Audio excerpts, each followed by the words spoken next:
Welcome back to Compounding with Callie, where I take my dog Callie on runs and talk about anything investing, budgeting, and all things personal finance. So let's compound some miles and our money.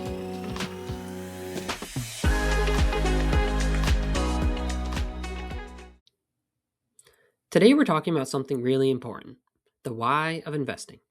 Not which stock to buy or the latest trending industry, but the bigger picture.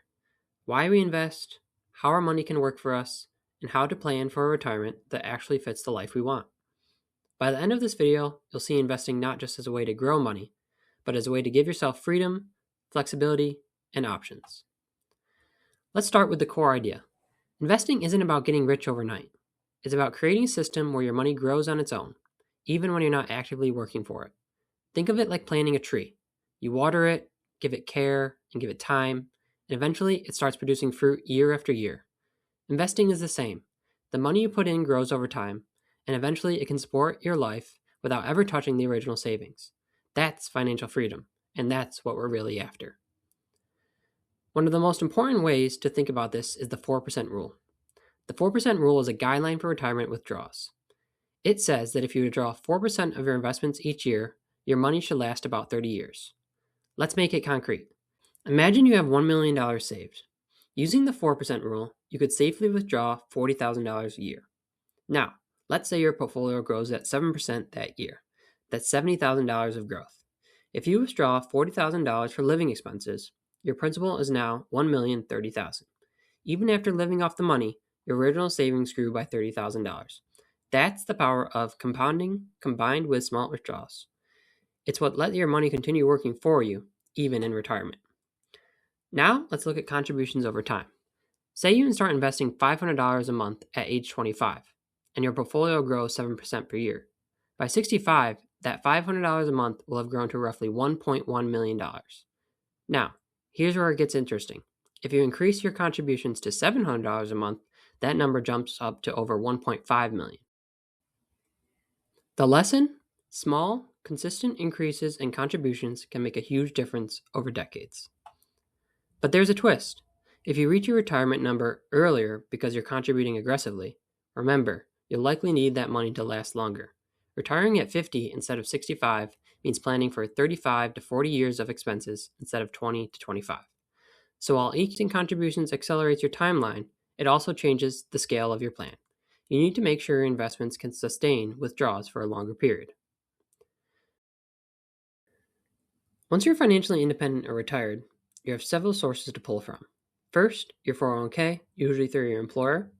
Then there's the Roth IRA, which is funded with after-tax money, so withdrawals are tax-free. A traditional IRA works differently. You get a tax break up front, but pay taxes on withdrawals later. And don't forget about taxable brokerage accounts, which gives you flexibility.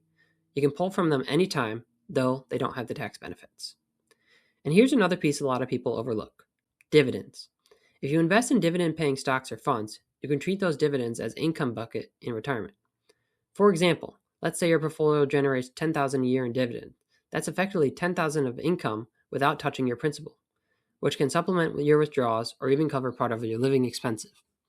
Dividends can be a powerful tool to let your money work for you while keeping your principal intact.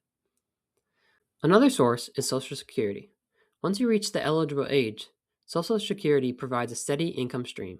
Depending on when you start taking it, you can cover a portion of your expenses or act as a safety net.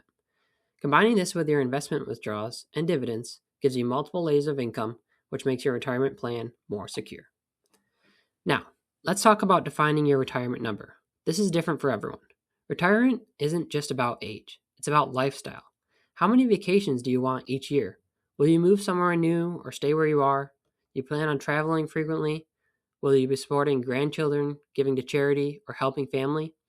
All these factors impact how much you'll need each year, and therefore your total retirement number. Let's do an example. Say you estimate $30,000 a year for living expenses, $15,000 for travel, and $5,000 for giving. That's $50,000 a year. Using the 4% rule in reverse, 50,000 divided by 0.04 equals 1.25 million. That's your target. Now, if you want more travel or bigger charitable contributions, your number goes up. If you plan a quieter retirement, it can be lower.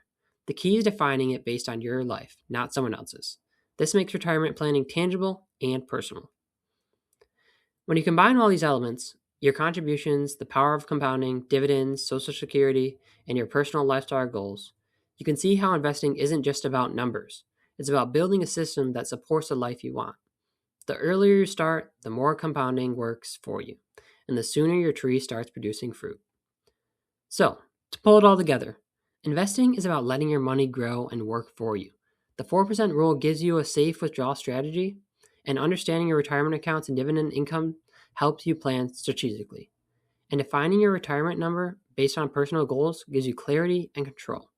The why of investing isn't complicated.